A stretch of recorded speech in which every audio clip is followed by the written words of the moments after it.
Hello guys, if you don't know who I am, I'm Victoria and this is my channel, Spoken Referees, and I have decided to come on my channel and do something a bit different, which is basically talking about some mysteries, murder mysteries, just investigations and just things that are, in my opinion, really interesting. Over, I don't know how many years I've been obsessed with like anything to do with psychology and psychological investigations and things like that, and forensics, and I love anything to do with that. I was actually a psychology and sociology teacher, head of department for quite a few years. I've been a teacher for nearly 10 years now, so that is my field, that is my specialism, and I have taught on a lot of cases and a lot to do with criminology and criminal psychology and criminal sociology as well. So I am really interested in that, and I wanted to kind of bring more of my interests to my channel. Yeah, I really want to start this midweek mystery series on my channel where I talk about some mysteries, some cases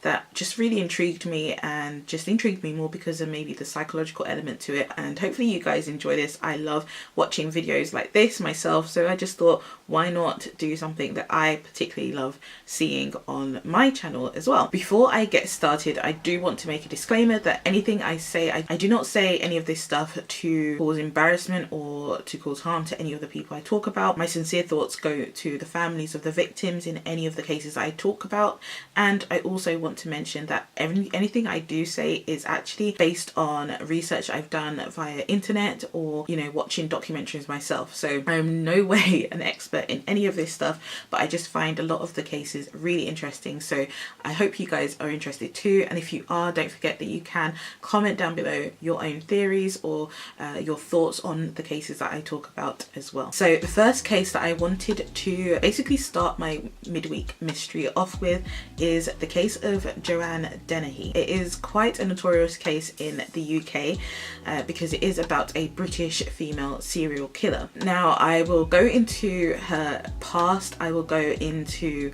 what she did as well, and then I will go into kind of like the diagnosis and just the psychological explanations that have been given towards her behaviour. So hopefully you guys find this interesting. So who was Joanna Dennehy? So Joanna was actually born in 1982 and she actually grew up in quite an affluent area in Hertfordshire near St Albans. The town that she actually grew up in is called Harpenden. You wouldn't necessarily expect much to happen there. She actually grew up with quite a normal, what we would consider to be a normal childhood. She had her mum and she had her dad, she had a sister as well.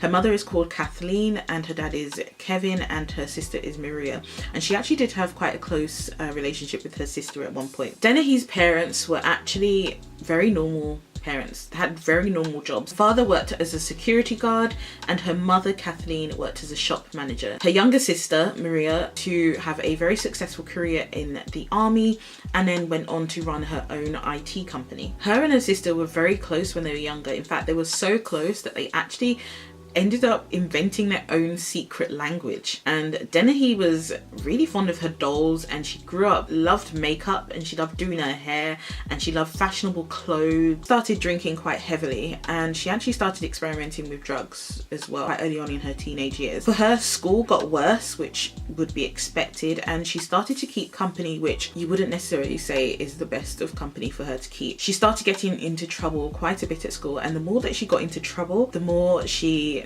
basically rebelled and just got worse. At the age of 15, Joanna actually left home and actually moved in with her boyfriend, who was 20 years old at the time. So she was 15 and this guy was 20 years old. Her boyfriend's name was John Trainer. Apologize if I mispronounce any names in this. And eventually they had 2 children together. I know that she had a daughter. She definitely had one daughter because I did read a statement that her daughter had made recently, which was that she was scared that she adopted the murderous gene that her mother had or has. Now, during her time with Trainer, her boyfriend that was 5 years older than her, he started to notice or realize that actually she became more narcissistic. So parenthood didn't really change her at all. In fact, she actually got worse during this time. and her drug and alcohol intake actually became an addiction. She was a drug addict and an alcoholic. Karina and Joanna would argue quite intensely and a lot, and during these arguments and after these arguments, Joanna would actually self-harm herself, and she was known to cut herself in the stomach area, and she would cut herself using knives and razor blades. And she has a lot of scarring to show this, so it was quite prominent, her doing this. And also during this time, she would rant on about how much she hated her mother. Now, no one really knows why she hated her mother so much, but I don't know. I'm just gonna throw it out there and I'm just going to have my say, and I just think that maybe she just didn't necessarily like her mother as much, or hated her mother, maybe because she just felt that she couldn't live up to the standards of her mother, or her mother was maybe this perfect role model and she just wasn't this person. And we don't really know why she hated her mother so much, but she did, and she would let a lot of people know this. Now, the years before she actually committed any murders, she was, if you couldn't tell already displaying signs of being a very troubled young woman. She actually worked as a prostitute as well, and she used to steal money to pay for her drug addiction and alcohol addiction. And in February 2012, she was actually arrested for theft. You know, she was known to police. And shortly after her arrest, when she was 29 years old, she was admitted for psychiatric treatment in hospital, and she was actually diagnosed with obsessive compulsive disorder and antisocial disorder. But during this time, she didn't actually receive any medication for this diagnosis, nor did she get therapy, which is obviously what she quite needed. During this time, Joanna Dennehy really did not show any remorse for any of her actions that she was doing. You know, her petty theft, her criminal behavior, she just wasn't interested in showing any remorse whatsoever, and she was already showing signs of lacking empathy for others as well during this time. Now, just before she was arrested, Trina actually had gotten sick of all the abuse and the violence in the household, and actually decided to get full custody, and did win full custody of their 2 children together, and he did relocate with his children, so he was no longer in the picture and her children were no longer in the picture. And then she got arrested. Now, as I mentioned before, she was diagnosed with antisocial behavior and borderline personality disorder. Now, some of the psychiatric traits, I'm just going to read them off here, but some of the psychiatric traits that was noted were she had rage, impulsivity, violence, and anger. Now, let's talk about her murderous crime spree that she went on. This spree, and I say spree because this lasted over a period of 10 days between March 2013 and April 2013. Now, briefly, I'm going to go into a bit of detail as to what she actually did to the men that she murdered. Joanna viciously stabbed 3 men to death. Her first murder victim was 31-year-old Lucas Slabos-Zuwiski. I apologize if I said his surname wrong. I am trying my best here. Lucas was killed on March 19th, 2013, and Lucas was actually from Poland, but he shared a house with Joanna in Peterborough, and he was therefore her roommate. 10 days after killing Lucas, Dennehy stabbed another roommate who was John Chapman, aged 56. And hours after taking the life of John Chapman, she murdered her landlord, who was 48-year-old Kevin Lee. And it's suspected that her and Kevin Lee were having an affair. Kevin Lee was actually a married father. Now, just to kind of sum up what she did, after killing each man, and I'll go into a bit more detail on this in a bit, but after killing each man, she actually dumped their bodies in a ditch. And that is why she is sometimes referred to as the Peterborough ditch murderer. Although Dennehy carried out these murders herself, she could not get rid of the bodies herself. She actually enlisted the help of 2 of her friends. Their names were Gary Stretch Richards and Leslie Layton. Richards was more involved with helping Dennehy more than Layton was, but the 2 would help her basically dispose of these victims' bodies in ditches. Layton later said that he did not want to help Dennehy, but he was too scared, and that's why he actually helped her. Now, just how did she get into a position where she was able to murder her victims? Well, it's believed that Dennehy would use her feminine ways to lure her victims in. For example, she led her first victim, Lucas, to believe that they were in a relationship and that she was his girlfriend. And she used that relationship to lure him into a house that was empty and owned by her landlord. When he arrived in this empty house, she blindfolded him and then proceeded to stab him to death. As I said about Kevin Lee, her landlord, the last murder victim, she actually did have a sexual relationship with him despite him being a married father. Because of this, she was able to lure him to the same house that she killed Lucas in, and she told him to meet her at this house, and that's where she stabbed him to death. And after stabbing Lee to death, she returned to her own house where she was renting from her landlord that she just had killed, and she proceeded to stab John Chapman 6 times, killing 56-year-old. We're not sure why she decided to target these men. It has been speculated that it might have been because her landlord was trying to get them all out of the house. I don't know, there was kind of like a dispute around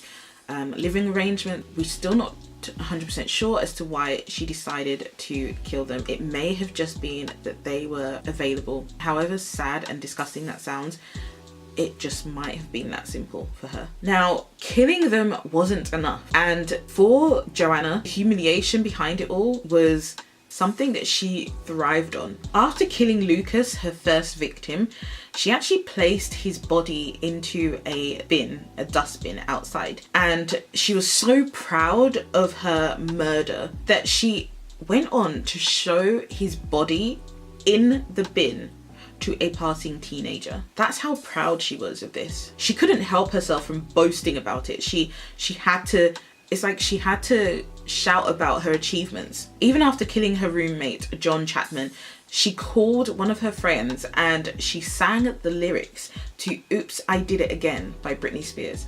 How sick is that? She got so much excitement from people seeing what she was doing. And whenever she saw anything on the news about the murders, she apparently used to dance around because she was happy to see what she had done on TV. So it's quite obvious that this goes beyond her just simply killing for the sake of it. She gets pleasure from doing this. Now, I mentioned that, you know, her childhood was somewhat quite normal, and it's quite the mystery as to how such a normal young girl who supposedly didn't really have much trouble in her childhood went on to become such a notorious serial killer. But long before she had committed any of these murders, she already was showing signs of very disturbing behavior beyond her petty crime. In fact, she had told a number of people that she had spent time in prison, not for theft, but for murdering her own father because he was abusive. Now, I don't know what's worse, like bragging about murdering someone, or bragging about murdering your father, or bragging about murdering your abusive father even though he is still alive. Her father is alive and well, and there hasn't been any evidence to support her claims of abuse, but you know, we will never really know that unless someone confesses that. One of the more confusing murders that she committed, although all of them are unexplainable really, was the murder of Kevin Lee, her landlord. Not only was she in an affair with him, having a sexual relationship with him, he was her landlord, and he also gave her a job. She used to help him look after his rental properties. So it's kind of that thing of, you know, he helped her and he was looking after her, but she still went on to kill him, showing that she has really no sense of empathy, no sense of caring for anybody. And before killing Kevin Lee, she actually made him wear a black sequin dress. And with the help of her accomplices, the 2 men that helped her, you know, dispose of the bodies, she dumped Kevin Lee in a ditch, and she positioned his body in a very humiliating way. Apparently it was a very sexually explicit manner, and it just was very, very disgusting the way they had laid out his body in this ditch. And it was all to humiliate him, even in his death. That just goes to show just how much she enjoys humiliating and hurting people. Now, if you thought that murdering 3 people was enough for Dennehy, then think again. She actually had claimed that she wanted to murder 9 people. She wanted to be the next Bonnie and Clyde with her friend Gary Richards. Now, after disposing of the bodies of Kevin Lee and of the body of John Chapman, Gary Richards and Joanna Dennehy decided to take a 140-mile journey to the town of Hereford. I don't know why they chose Hereford, but they did. And they sought out people to attack. Richards claimed that Dennehy told him that she wanted to have fun. On April 2nd, 2013, with the help of Richards, Dennehy attempted to murder a further 2 men. These 2 men were called Robin Ariza and John Rogers. And these were innocent men. They were just out doing what you would do. Like, they were on the streets walking their dogs. It was such a mundane thing that they were doing, but she targeted them. So Richards would drive up and Dennehy would jump out of the car and she would just approach these men from behind and stab them. She stabbed Bariza once in the shoulder and once in the chest. And 10 minutes later, she attacked Rogers, stabbing him 40 times and puncturing both of his lungs. Police were already hunting down Joanna Dennehy during these attacks. They knew who they wanted. Because of that, they were able to catch her in Hereford just after she had committed these stabbings. And it actually became a chase scenario where she was in Richard's car and I think police had surrounded her and, you know, they got her. Richards ended up jumping out of the car and entering another vehicle, and it became like a 20-mile chase, and eventually police managed to catch up with Richards as well. Dennehy was of course arrested and taken to a Hereford police station, and she was charged with 3 counts of murder and 2 counts of attempted murder. If you think this fazed her in any way, shape or form, then you are highly mistaken, because she was not one bit upset. Like, she just did not care that she was in for murder, and she would just laugh and flirt with the officers. It's just so crazy to think about, and to see it for yourself as well is ridiculous. Whilst she was being booked, they asked her if she was suicidal, and her response was that she felt cheery. Bearing in mind, she had just stabbed 2 innocent men and killed 3 innocent men, and she was continuously just smiling and playing with her hair apparently. On November 18th, 2013, Dennehy actually pleaded guilty to murdering Lucas Slobozewski, John Chapman and Kevin Lee. And on February 28th, 2014, she was sentenced to a whole life sentence. The judge who actually sentenced her to a whole life sentence said that she was a cruel, calculating, selfish and manipulative serial killer. But do you know her response during this time? She was just laughing in the dock and smiling as he addressed her in court. To understand the severity of her crimes, in the UK, only 2 other women have been given such severe whole life sentences, as in they will never be released from prison. One of them was Myra Hindley and Rosemary West. Although Joanna Dennehy is in prison, she is still making noise. Like, she did not go to prison quietly, and she has been quite active in prison, to say the least. In May 2016, a diary was found that she was writing, which basically detailed how she wanted to plan her escape. And in her diary, she actually wrote about how she planned on killing a female prison guard in order to get her keys. She also indicated that she would cut off the fingers of one of the female guards in order to open the doors equipped with biometric security systems. I mean, prison did not tame her, and luckily, thankfully, her plan was discovered, and this led her to be confined to solitary confinement. Now, Dennehy was not happy about being placed in solitary confinement, and believe it or not, the cheek of this woman, she decided that she would submit a claim stating that her human rights had been violated because she was isolated from other prisoners. This murderer, who had murdered 3 innocent men and attempted to murder 2 other innocent men, wanted to fight for her own human rights. However, in May 2016, a London High Court judge determined that her solitary confinement was justified and lawful, and she would not receive any damages for her pain and suffering that she claims that she has endured from being in solitary confinement. Another thing that really shocked me, I was watching a documentary on Joanna Dennehy, and another thing that got to me was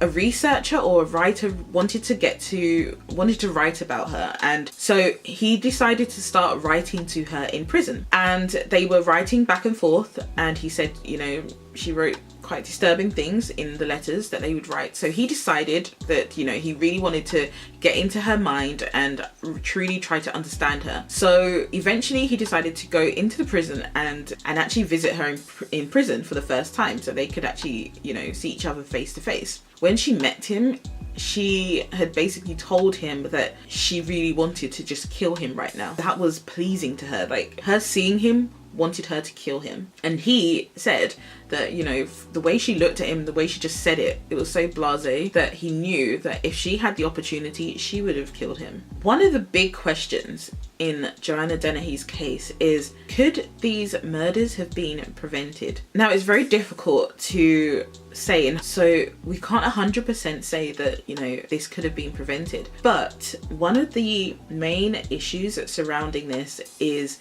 that during these murders that Joanna was committing, she was actually on probation. We can only speculate that the probation service really may have failed in this case, failed to see the risk that she actually posed to society. And if you actually think about it, she wasn't a well woman, and she isn't a well woman.